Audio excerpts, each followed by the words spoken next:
ইংল্যান্ডের মধ্যে একটা উরুস করতেছিলাম।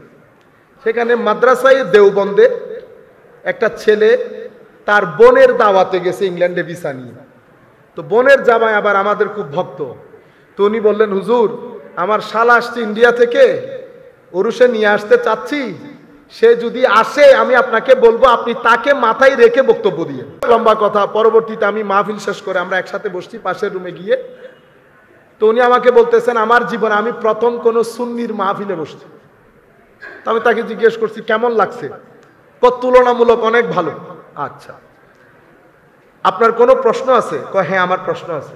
কি প্রশ্ন? এই ধরনের ইসালে সব এগুলাতে শিরক, এগুলা শিরক। এখানেই আমি আপনাদেরকে বলছি আমাদের শিকার জন্য আপনারা প্রশ্নগুলা ডিল কিভাবে করবেন।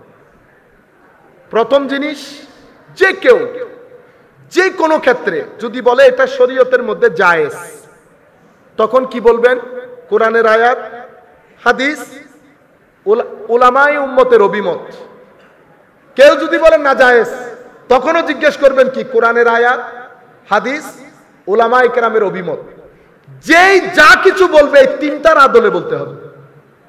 আজকে থেকে সেটা আপনারা মুখস্থ করে ফেলেন। যে কেউ শরীয়তের মধ্যে কোনো কথা বলবে, বলবেন কোরআনের দলিল দেন, হাদিসের দলিল দেন, উলামায়ে উম্মতের কথা বলেন। হারাম বললে একই প্যাটার্ন।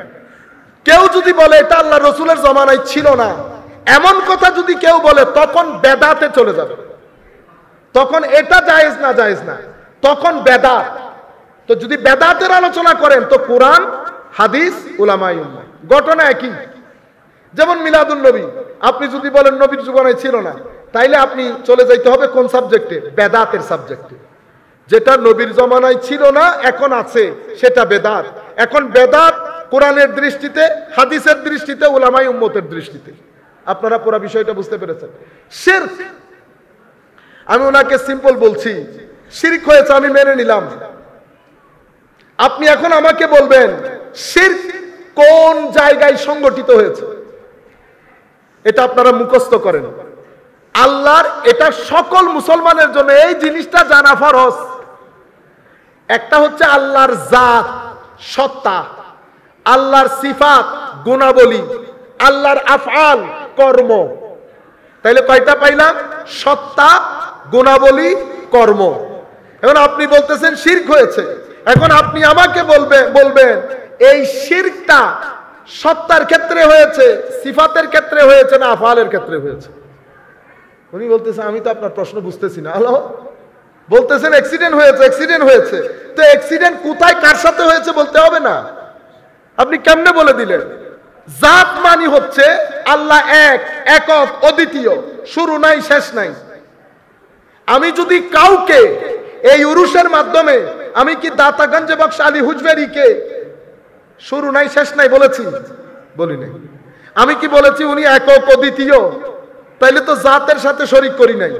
তাইলে জাতের মধ্যে শিরিক হয় নাই।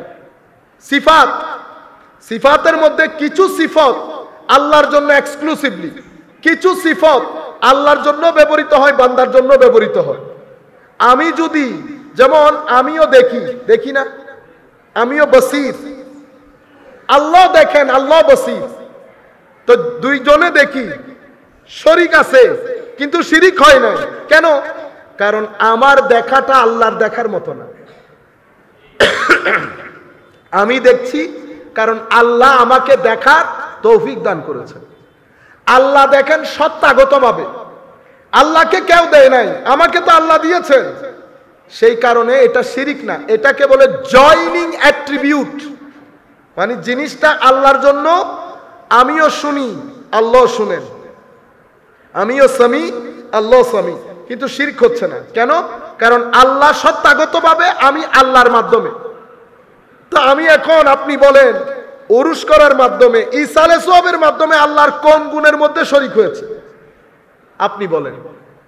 উনি বলছেন না, সিফতের মধ্যে তো শরীক হয় নাই। তো ভাই কোন জায়গায় শিরিকটা সংগঠিত হয়েছে, কোথায়? আপনি আমাকে এক্সাক্ট প্লেস বলেন। কি ইংল্যান্ডে হয়েছে, না আমেরিকায় হয়েছে, না ইন্ডিয়াতে হয়েছে? আপনি আমাকে বলেন। তাহলে আমি আপনাদেরকে কি শিখাই দিলাম? কেউ যদি বলে এই কাজ শিরিক হয়েছে, আপনারা সিম্পল জিজ্ঞেস করবেন জাতে, সিফাতে, আফআলে কোন জায়গায় কিভাবে শিরকটা সংগঠিত হয়েছে। সুতরাং আমার নবী সাল্লাল্লাহু আলাইহি ওয়াসাল্লাম বলছেন ইবাদত করিও, শিরক করিও না। আমার নবীর দরবারে সাহাবী এসে জিজ্ঞেস করতেছে, ইয়া রাসূলুল্লাহ সাল্লাল্লাহু আলাইহি ওয়াসাল্লাম, হুজুর একটা আমল বলেন যেটা করলে আল্লাহ ভালোবাসবে, মানুষও ভালোবাসবে। সাহাবায়ে কেরাম আল্লাহর নবীর দরবারে কি কি প্রশ্ন করতেন, সুবহানাল্লাহ। আমার নবী বলতেছেন সিম্পল কথা, ইজহাদ ফিমা আইদিন নাস ইউহিব্বুকান নাস ওয়াজহাদ ফিদ দুনিয়া ইউহিব্বুকাল্লাহ। দুনিয়াতে থাকবে, দুনিয়ার লোভ লালসা ভিতরে রাখবা না, আল্লাহ পছন্দ করবে। তাইলে আল্লাহর মহব্বত সেই ব্যক্তির জন্য যেই ব্যক্তির ভিতরে দুনিয়ার কোনো লোভ নাই। আমি আপনাকে গ্যারান্টির সাথে বলছি, কুল কায়নাত পিছনে থাকবে যদি আপনার ভিতরে লোভ না থাকে, যদি আপনার ভিতরে লোভ না থাকে।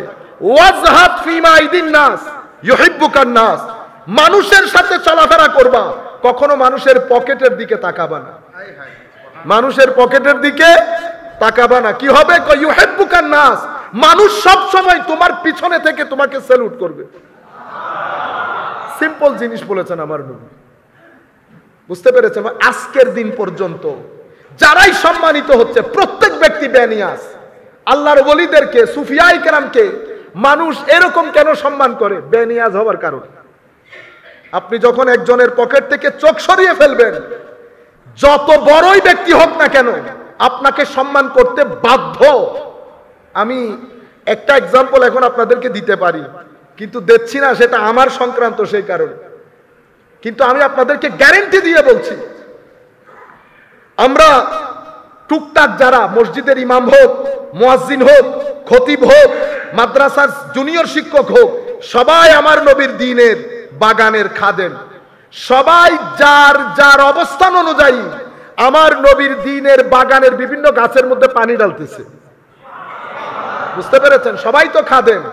তো যারা নবীর দ্বীনের খাদেম, রুয়া জমিনের মধ্যে তাদের চেয়ে সম্মানিত ব্যক্তি হতে পারে না। সেই কারণে এখনো পর্যন্ত এটা মুজাররাব, পরীক্ষিত জিনিস, আমরা বুঝি না, কারণ নিয়ামতের মধ্যে থাকতে থাকতে মানুষ বুঝতে পারে না।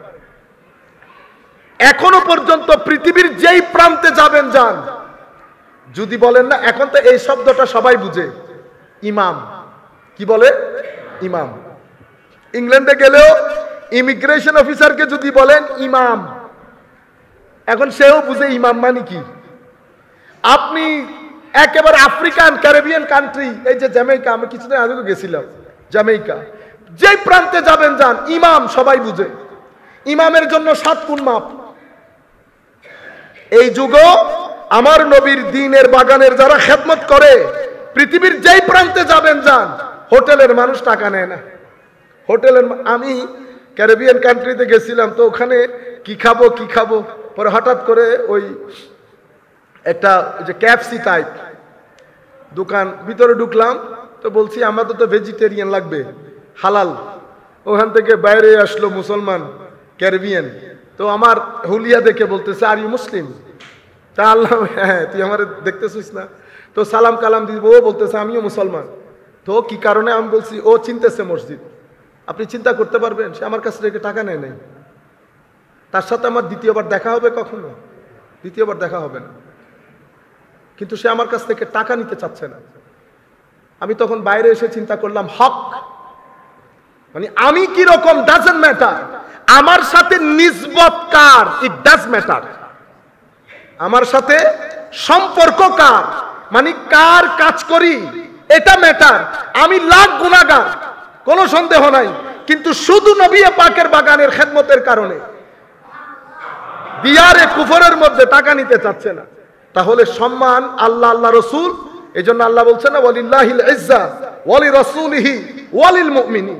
ইজ্জত আল্লাহর, ইজ্জত আল্লাহর রসুলের, এবং ইজ্জত মুমিনের হকের। তাহলে আমি আপনাদেরকে বুঝাতে চাচ্ছিলাম, আমার নবী বলছেন, তুমি যদি সম্মানিত হতে চাও, নির্লোভ থাকো। যদি তুমি দুনিয়ার মধ্যে থাকো, দুনিয়া যদি তোমার ভিতরে না রাখো, তো আল্লাহ মহব্বত করবে। আর আল্লাহ যাকে মহব্বত করে, সে দুনিয়ারও বাদশা, সে আখিরাতেরও বাদশা। যাকে আল্লাহ মহব্বত করবে, তাকে কি আল্লাহ দুনিয়ার মধ্যে বহুত পেরেশানির মধ্যে রাখবে? ও ভাই, যার কবর সুন্দর হয় তার দুনিয়াও সুন্দর হয়। যার কবর সুন্দর হয় তার দুনিয়াও সুন্দর হয়।